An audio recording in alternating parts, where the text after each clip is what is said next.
Ini tahun 2009 ya, saya masih 19 tahun. Andai aku bisa hidup 5 kali di 5 kota berbeda, kalau berbeda menjalin berbeda dan 5 kali jatuh cinta.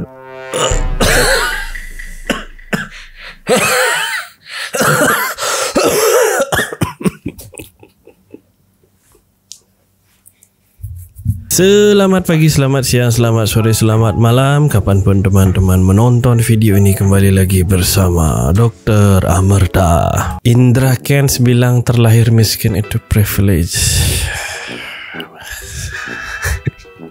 Ya mungkin ya mungkin kalau misalnya kalau kita nggak tahu susah kan kita nggak tahu senang ya tapi bukan privilege juga ya. Karena kan Indra Kents dulu sebelum dia jadi influencer kan dia seorang supir taksi kerja serabutan gitu. Berapa sih umurnya si Indra nih? Oh, kelahiran tahun 96, masih 25 tahun. Nah, Mei ini sih jadi 26. Masih muda ya mungkin ya. Tahu kan kalau anak muda kan sering melakukan kesalahan gitu. Apalagi kan baru ngerasain punya penghasilan kan, katanya penghasilannya sampai berapa tuh kontraknya kemarin yang tersebar di internet tuh, katanya kontraknya sampai 100 juta sebulan ya. Nggak aneh kan, kemarin lagi tersangka lagi nggak tersangka, terus dibilang aset yang disita 2,7 miliar, ada yang bilang 2,8 miliar, terus ini ada yang bilang 3,8 miliar. Mungkin kerugian salah satu orang ya dia yang menuntut akhirnya 3,8 miliar.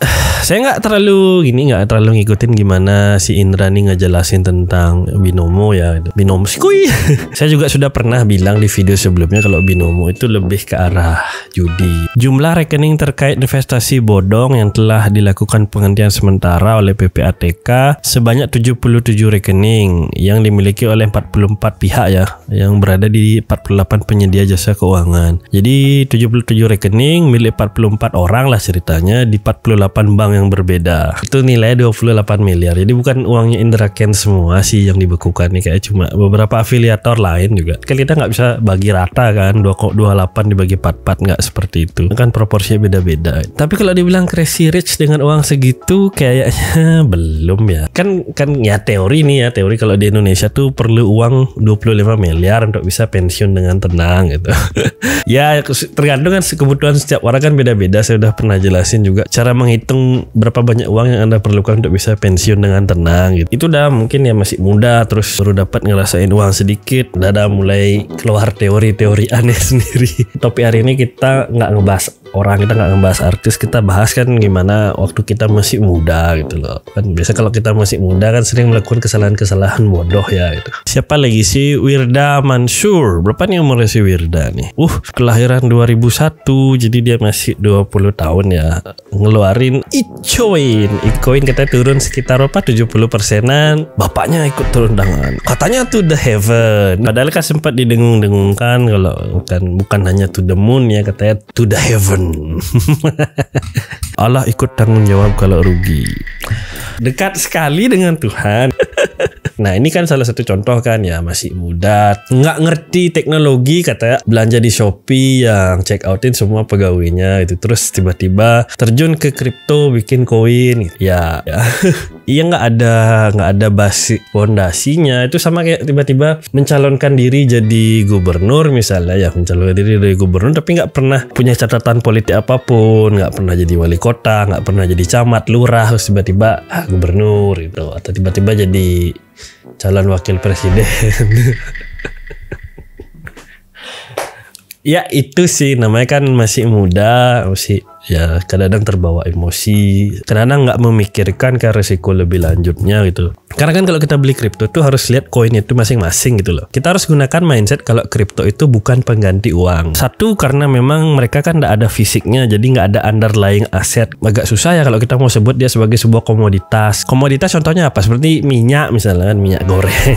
Minyak itu kan memang bisa naik atau turun harganya ya, nanti selisih naik turun itu kan bisa jadi keuntungan juga gitu. Tapi kan minyak tuh ada fisiknya gitu. Jadi bisa untuk bahan bakar, untuk bahan goreng gitu. Jadi ada manfaatnya lah istilahnya. Contoh lainnya ya emas misalnya ya. Kan kalau kita beli emas ada fisiknya ya. Walaupun kita beli misalnya emas digital gitu, terus tetap bisa ditukar jadi emas batangan kan gitu. Karena fisiknya ada, bisa dipakai untuk perhiasan, bisa juga dipakai untuk komponen-komponen komputer, smartphone dan lain sebagainya. Nah, aspek-aspek seperti ini yang sebenarnya harus kita cari di koin kripto itu masing-masing dulu. Kayak Ethereum ya, kayak Ethereum misalnya walaupun dia nggak ada fisiknya, Tapi dia kan ada manfaat gitu loh. Manfaatnya apa? Dia sebagai landasan, sebagai blockchain untuk membuat smart contract. Yang belum tahu mengenai smart contract, itu kan terkait erat dengan web 3.0 ya. Bisa tonton video yang ini dulu ya, biar nggak pusing gitu, jangan lompat-lompat kelas. Jadi intinya kan kalau kita bisa bikin suatu perjanjian di atas blockchain antara beberapa pihak, beberapa pengguna, beberapa user, beberapa developer, nggak ada yang bisa melanggar gitu. Nah contohnya apa nih yang pemanfaatan Ethereum yang kita lihat kan smart contract untuk NFT ya. Jadi kan para artis tuh bisa mengupload hasil karyanya, ya udah gampang nanti kelihatan siapa yang beli, nanti berapa dia dapat komisi segala macam gitu. Kedepan nanti kan audio kan, musik nanti semua juga di atas blockchain katanya. Kan banyak nih artis-artis yang lagunya dibajak, di-download tanpa izin, akhirnya kan tidak dapat royalti.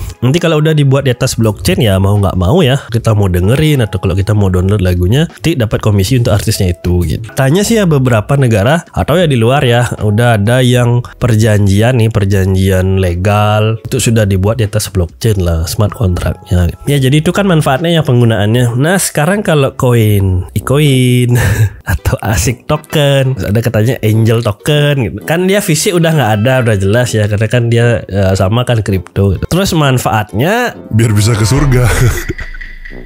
Manfaatnya kita kan nggak tahu gitu loh. Jadi nggak tahu. Saya nggak terlalu saya nggak terlalu dengerin penjelasannya juga. Siapa tahu mereka mau bikin apa gitu, bikin game kah apa kan bisa menggunakan. Selain Timeson, kalau ke Timeson harus pakai ASIC coin kan gitu. Nggak tahu. Ya intinya itu sih, kalau kita mau beli aset kripto, teman-teman harus lihat ya fisiknya nggak ada, underlying asetnya juga nggak ada. Ada beberapa kripto yang ada underlying asetnya, mungkin yang 1:1 dengan US dollar, ada USDT, Tether nggak sih, USDC yang seperti itu. Ya itu kan ada underlyingnya katanya dolar gitu. Kalau ini nggak ada underlyingnya, harus dilihat manfaatnya nanti gitu. Karena kan kebanyakan yang berhasil ya memang yang memiliki program khusus gitu. Makanya ini kan agak riskan juga kalau sampai penjelasannya kurang bagus atau memberikan penjelasan kurang bagus terus orang-orang terjun kehilangan uang, ya takutnya kan kayak si Indra kan bermasalah juga gitu loh. Ya hati-hatilah pokoknya kalau pakai kata-kata investasi gitu, apalagi pakai kata-kata pasti untung, to the moon, to the heaven tuh, aduh. Ya kecuali memang seneng gini ya, seneng ribut ya, seneng dituntut, ya silakan lah. Ya masih muda, kadang-kadang kan miss ya hal-hal seperti itu, nggak ada yang ngajarin, apalagi kalau orang tua bilang itu bener gitu ya. Siapa sih yang masih muda terus bener tahu gitu loh, kayak apa yang baik yang buruk, udah tahu menemukan jati diri gitu kan, jarang ya gitu loh. Saya aja masih muda kadang-kadang melakukan tindak kebodohan juga. Kita lihat posting-postingan Amerta pada saat masih muda. Ini tahun 2009 ya, saya masih 19 tahun. 19 tahun, saya babil. Dihukum dengan hal yang paling kutakutkan, kesepian.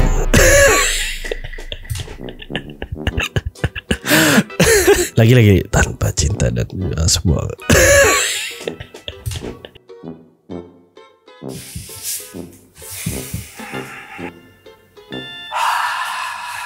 Ya tapi kan ini kan lihat deh, private, yang bisa lihat kan cuma friend gitu loh.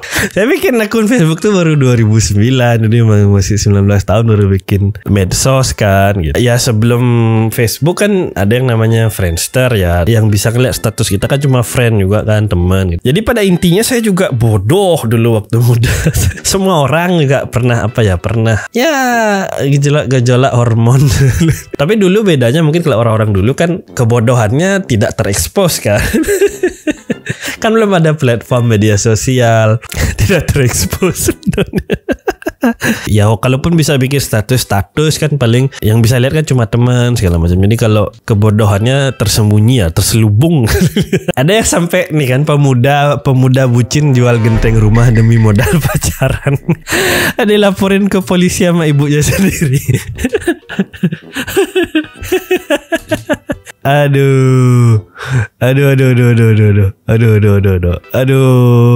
jual perabotan, habis itu apa lagi nih, jual rumah. ya katanya kan sempat selesaikan secara kekeluargaan lah, diberesin baik-baik sama polisi, suruh minta maaf sama orang tuanya. Tapi setelah dia lepas dari penjara, dia jual perabot, jual kasur lagi. Apa apa aja yang sudah ngasih apa aja ke ceweknya nih? Kadang berupa makanan, kadang tas, kadang baju itu. Oh, wah berbahagialah yang ini. Udah tahu belum ceweknya kalau sekarang diamankan polisi? Belum tahu, Pak. Belum tahu. Belum tahu. Wah, nanti pasti kok kirimannya berhenti nih. Udah minta maaf sama ibu. Sudah berani berbuat, berani tanggung jawab. Oh.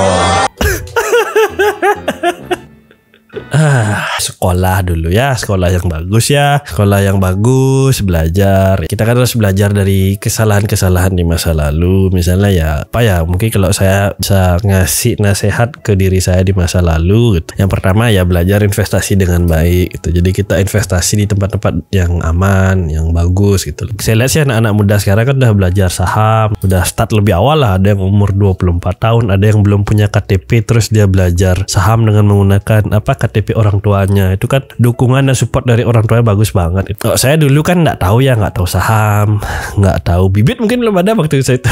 Bibit belum ada, jadi nggak tahu kalau reksadana tuh bisa dibeli di bank gitu. Itu masih muda kan, nggak tahu ya kalau reksadana saham tuh bisa minus. Kalau minus gimana, apa yang harus kita lakukan kan? Jangan bersedih, jangan kepikiran. Yang penting kita beli yang bagus-bagus aja, yang blue chip kalau di saham, yang reksadana ya yang performanya bagus juga ya. Atau misalnya sekalian nih biar nggak pusing, biar nggak khawatir, ya udah kita beli aja SBR, SBN yang udah dijamin oleh negara ya. Atau kalau mau lebih simpel ya deposito aja gitu. Terima kasih juga untuk sponsor di video kali ini, yaitu orang tua kalian. Jadi video kali ini saya buat atas permintaan dari orang tua adik-adik, teman-teman ya, terutama yang masih berumur muda ya, di bawah 20 tahun, di bawah 25 tahun. Anggaplah ini sebagai sebuah sharing, sebuah pembelajaran bersama. Semoga video ini bermanfaat. Jangan lupa like dan subscribe-nya, sebarkan juga ke teman-teman yang memerlukan arahan dalam hidup. Dan jangan takut terlambat untuk memulai. Semua punya waktunya, setiap masa ada orangnya dan setiap orang punya masanya. Semoga semua sehat selalu biar kita bisa ketemu di video berikutnya. Dadah.